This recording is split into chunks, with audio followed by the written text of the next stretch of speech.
Baik, bismillahirrahmanirrahim. Assalamualaikum warahmatullahi wabarakatuh. Di video kali ini saya akan membahas tentang uji validitas dan uji reliabilitas. Bagaimana kita menguji validitas dan menguji reliabilitas menggunakan aplikasi bantuan ini, yaitu IBM SPSS Statistik. Oke. Sebelum kita mulai, jadi uji validitas dan reliabilitas ini lebih mengarah kepada penelitian kuantitatif seperti itu ya. Untuk pengertiannya, uji validitas adalah uji yang digunakan untuk mengukur valid atau sah tidaknya sebuah item pertanyaan dalam kuesioner untuk digunakan sebagai alat pengumpulan data. Nah, jadi secara ringkasnya atau kesimpulannya adalah uji validitas ini uji yang digunakan sebelum kita melakukan pengumpulan data. Jadi ada sebuah pernyataan atau pertanyaan seperti itu yang akan kita gunakan untuk mengumpulkan data. Nah, sebelum kita gunakan ke sampel, kita harus menguji dulu apakah dari pertanyaan atau pernyataan itu instrumennya itu valid atau tidak. Nah, itu kita uji dulu. Ketika valid, maka instrumen tersebut dapat digunakan. Begitu juga ketika tidak valid, maka tidak dapat digunakan untuk uji, untuk pengumpulan data. Jadi, ketika tidak valid, maka soal atau pernyataan itu harus kita rubah dulu, harus kita revisi dulu, sehingga nanti ketika diuji, maka akan menunjukkan bahwa soal itu valid, maka bisa digunakan untuk pengumpulan data. Langkah uji validitas itu ada analyze, correlate, bivariate. Ini dengan menggunakan IBM SPSS Statistik. Oke, tampilannya seperti ini. Ketika kita membuka pertama kali, maka akan muncul tampilan IBM SPSS Statistik, ini versi 22 ya. Itu tampilan awalnya seperti ini. Kita klik new dataset. Yang ada di sini klik new dataset. Kemudian klik OK. Maka akan muncul seperti ini jendelanya. Ya, kosong. Variable view kosong, data view kosong. Oke. Nah, kita lihat di Excel ini kita sudah melakukan pengumpulan data. Nah, jadi kita sudah membuat soal, kemudian kita ujikan di luar sampel dari penelitian kita. Kita udah ujikan dan kita memperoleh data seperti ini. Nah, ini responden adalah res ini responden dari 1 sampai 52. Kemudian M ini adalah pernyataan 1 pertanyaan atau pernyataan ya. Instrumen 1, instrumen 2, 3, 4 dan 5. Jadi untuk instrumen ini diisi oleh 52 responden.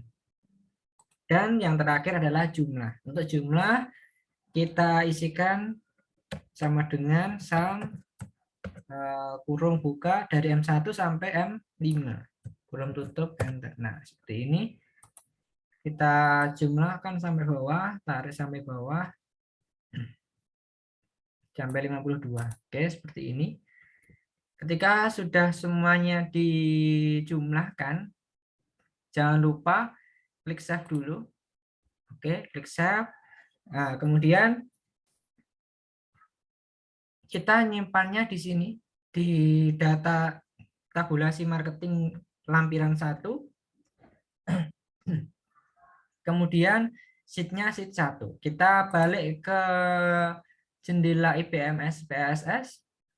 Ketika ini masih kosong. Nah, data yang ini ketika sudah dijumlahkan maka siap digunakan untuk uji validitas. Kita ujikan validitas dengan cara kita masukkan data itu di sini. Bisa kalian blok, kemudian copy, kemudian enter di sini bisa. Bisa juga dimasukkan lewat ini. open data. Kita klik open data, simbolnya yang kiri atas pojok ini. Muncul jendela seperti ini. Klik, kita cari datanya ada di mana tadi. Nah, kita cari datanya. Tadi adalah nama filenya data tabulasi marketing lampiran 1 sheet 1. Nah, di sini harusnya ada, tapi tidak ada. Kita lihat dulu file of type-nya SAV. Padahal kita menyimpannya dalam bentuk Excel. Kita rubah dulu ke Excel. Nah, kemudian muncullah seperti ini. Klik data kita di mana, namanya apa? Tadi namanya data tabulasi marketing lampiran 1. Kita klik, kemudian klik open. Oke, munculnya nanti seperti ini. Nah, seperti ini. Kita klik di worksheet-nya, itu kita pilih ada sheet 1, sheet 2. Kita tadi menggunakan sheet 1. Ya, maka kita pilih sheet 1. Rank-nya kita kosongi, kita gunakan semua rank. Kemudian klik OK. Maka akan transfer ke IBM SPSS seperti ini. Muncullah seperti ini. Oke, sudah terisi res M1, M2, M3, M4, M5, dan jumlah. Oke, dari sini berarti kita sudah siap untuk melakukan uji validitas dan uji reliabilitas. Oke, kita balik ke sini dulu. Untuk langkah uji validitas yaitu analyze, correlate, bivariate. Kita cari dulu analyze di sini, analyze. Kemudian setelah itu correlate, bivariate. Analyze, correlate, bivariate. Muncullah jendela seperti ini. Nah, untuk langkah selanjutnya adalah kita masukkan yang ada di kotak kiri ini ke variabel. Apa saja yang dimasukkan? Tentu instrumennya M1 sampai M5 kita masukkan, kita pindah, kita klik M2, klik panah, maka akan pindah. Begitu juga seterusnya. Ya, sampai M5. Dan jangan lupa jumlahnya juga dimasukkan. Oke, setelah semuanya pindah dari M1, M2, M3, M4, M5 dan jumlah ini pindah ke kanan, kemudian klik person, klik to tiled, klik flex signification correlation. Kemudian klik OK. Maka akan muncul hasil dari korelasinya seperti ini, tabel. Nah, kita balik ke sini. Valid itu jika R hitung lebih besar dari R tabel, atau bisa kita lihat dari nilai signifikansi itu tiled-nya kurang dari sama dengan 0,05 atau 5%. Gitu ya. Oke, kita lihat signifikansi to tiled-nya. M1 signifikansi to tiled, kita tarik ke kanan ke jumlah. Ya, yang kita gunakan adalah kolom jumlah. Seperti itu.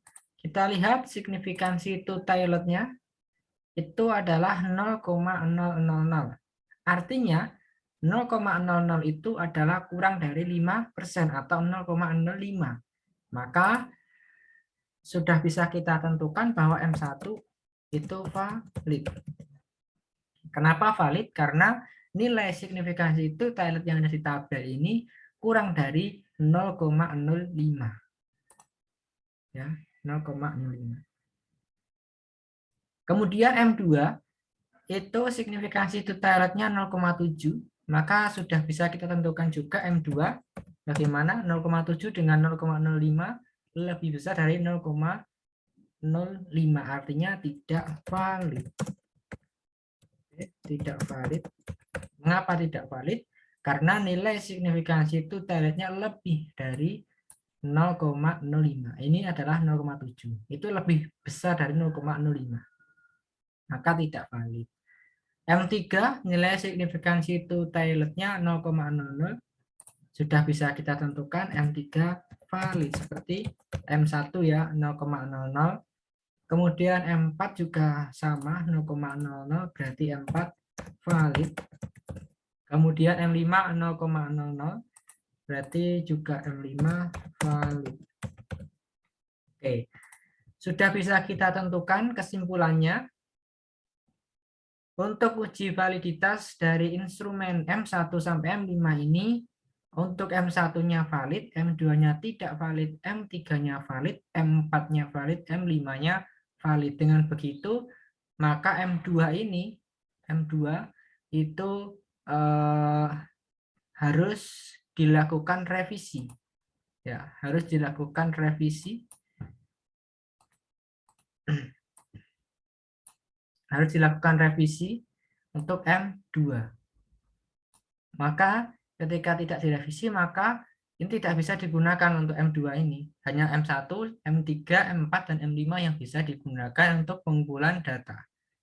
Karena syarat pengumpulan data harus valid dulu. Ketika tidak valid, maka bisa jadi ketika tidak valid itu pernyataan yang diberikan atau pertanyaan yang diberikan itu menggunakan bahasa yang tidak mudah dimengerti oleh responden, atau bisa juga pernyataan atau pertanyaannya itu terlalu sulit sehingga respondennya kesulitan untuk menjawab, seperti itu. Maka langkah yang harus dilakukan adalah membuangnya atau menghapusnya, bisa juga merevisinya, atau bisa juga mengganti dengan pertanyaan yang baru, seperti itu. Oke, untuk validitas itu kesimpulannya. Kemudian untuk uji reliabilitas itu adalah seberapa besar derajat tes mengukur secara konsisten sasaran yang diukur. Jadi soal atau pernyataan itu ajek gitu, harus sama ketika diujikan di beberapa waktu yang akan datang. Untuk langkah uji reliabilitasnya, analyze, scale, reliability, analyze. Nah, reliable itu jika complete alpha-nya lebih besar dari sama dengan 0,7. Berarti kalau 0,7 dia valid, seperti itu. Jadi sumber lain juga menyebutkan reliable jika nilai complete alpha-nya lebih dari 0,6. Lebih dari sama dengan 0,6 gitu. Kalau yang 0,7 menurut Ghazali. Oke, dengan data yang sama, kita uji reliabilitasnya. Langkah yang pertama adalah tentu kita masukkan dulu datanya, karena kita sudah masukkan yang tadi ya, maka kita tidak perlu masukkan lagi. Hanya saja M2-nya tadi harus dirubah dulu, seperti itu. Ini kita coba M2-nya sama, yang tidak valid tadi, maka hasilnya akan bagaimana kita lihat. Kita klik untuk uji reliabilitas, analyze, kemudian scale, kemudian reliability analyze. Oke. Nah, kemudian muncullah jendela seperti ini. Kita masukkan lagi seperti tadi, dari kotak kiri ke kotak kanan M1, M2, M3, M4, M5, dan jumlahnya tidak perlu dimasukkan.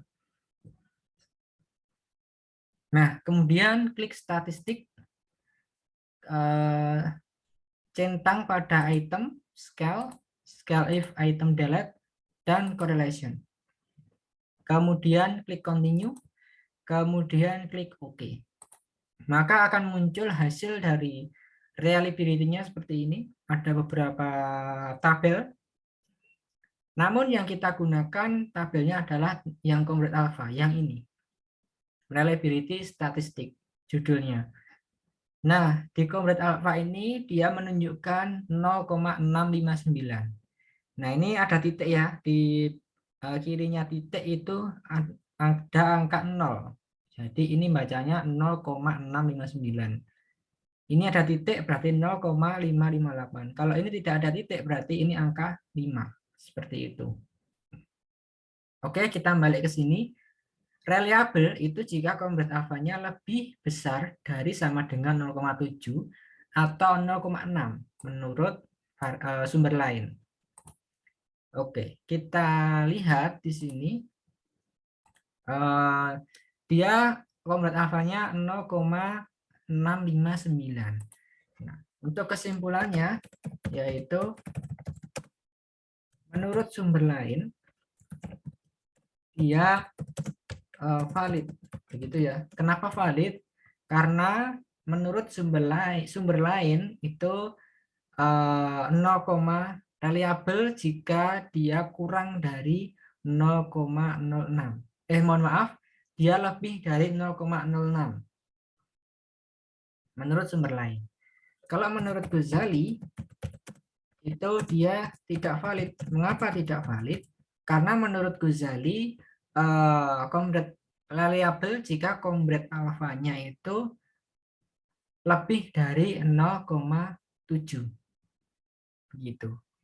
Mohon maaf, tidak reliable ya. Di sini reliable. Seperti itu. Jadi menurut sumber lain dia reliable, kalau menurut Ghazali dia tidak reliable. Oke, dengan alasan sumber lain itu kan dia mengatakan reliable jika nilai kompleks alfanya lebih dari 0,06. Kalau Ghazali reliabelnya adalah lebih dari 0,7. Ini 0,6, berarti tidak reliable. Seperti itu untuk uji validitas dan uji reliabilitas yang biasa digunakan untuk penelitian kuantitatif. Begitu kurang lebihnya, saya mohon maaf. Wassalamualaikum warahmatullahi wabarakatuh.